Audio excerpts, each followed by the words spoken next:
অনেক দিন অপেক্ষার পর আবার আনন্দ মেলার আনন্দ সংখ্যা এবছর বেরিয়ে গেছে। 60 টাকা দাম করেছে। প্রচ্ছদটা ভারী সুন্দর। যতদূর মনে হয় এটা সুব্রত চৌধুরীর প্রচ্ছদ হয়তো। আর এখানে আছে নেত্রদেবের সমাধি ও গণেশ বলে দুটি ক্লাসিক লেখা, একটি সত্যজিৎ রায়ের এবং একটি হলো উপেন্দ্র কিশোর রায়চৌধুরী। সত্যজিৎ রায়ের লেখা নেত্রদেবের সমাধি মোটামুটি খারাপ লাগেনি, তবে গণেশটি বড্ড সাদামাটা। আর যে 3টি উপন্যাস আছে, রহস্য রোমাঞ্চ উপন্যাস, একটি সরঞ্জিৎ চক্রবর্তীর, একটি তিলোত্তমা মজুমদার ও একটি হলো ইন্দ্রনীল সান্যাল। 3জনই ভালো লেখক। ক্লাসিক লেখক না হতে পারেন, কিন্তু ভালো লেখক। আর প্রথমেই যেটা বলি যে সরঞ্জিতের লেখাটি পড়ে বেশ ভালো লেগেছে। গল্পটি বেশ টান গল্প। একটি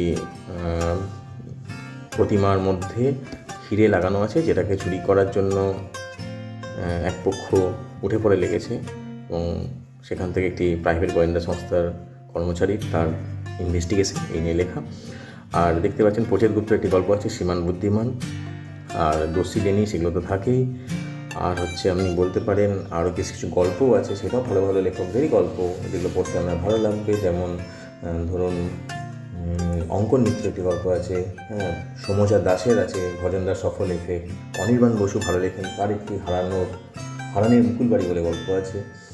আর হচ্ছে দেখতে পাচ্ছেন যে এদের প্রচ্ছদ এবং ভেতরে যে কন্টেন্ট, তার যে কালার, তার যে গ্রাফিক্স ডিজাইন, সেগুলো যথেষ্ট সুন্দর। আনন্দ মেলার স্বাভাবিক বৈশিষ্ট্য। লেখার ভিতরে কন্টেন্ট অতটা ভালো না হলেও এদের বহিরঙ্গ যথেষ্ট সুন্দর। আর হীরের টুকরো বলে একটি গল্প আছে অঙ্কন মিত্র, এটিও বেশ ভালো। ভারতের ইতিহাসের ভারতের ক্রিকেট দল, অর্থাৎ যে ওয়ার্ল্ড কাপ জিতেছে ইন্ডিয়া রিসেন্ট, সেটা নিয়ে লেখা আছে। আর হচ্ছে যে প্রতিবারই যে দৈনন্দিন বিভাগ সেগুলো আছে। আপনি গল্প পাঠাতে পারেন আনন্দমেলায়, তারও বিবরণ দেওয়া আছে, কী প্রসেস আপনি গল্প পাঠাবেন। সব কিছু মিলিয়ে, মন্দ ভালো মিলিয়ে আনন্দমেলার আনন্দ সংখ্যা খারাপ লাগেনি, ভালো লেগেছে। আপনি কিনতে পারেন, 60 টাকা দাম। সব কিছু নিয়ে একটা ঝকঝকে উপস্থাপক না বলতে পারি। ঠিক আছে, দেখা হবে পরের ভিডিওয়। ভালো থাকবেন, বই পড়তে থাকবেন।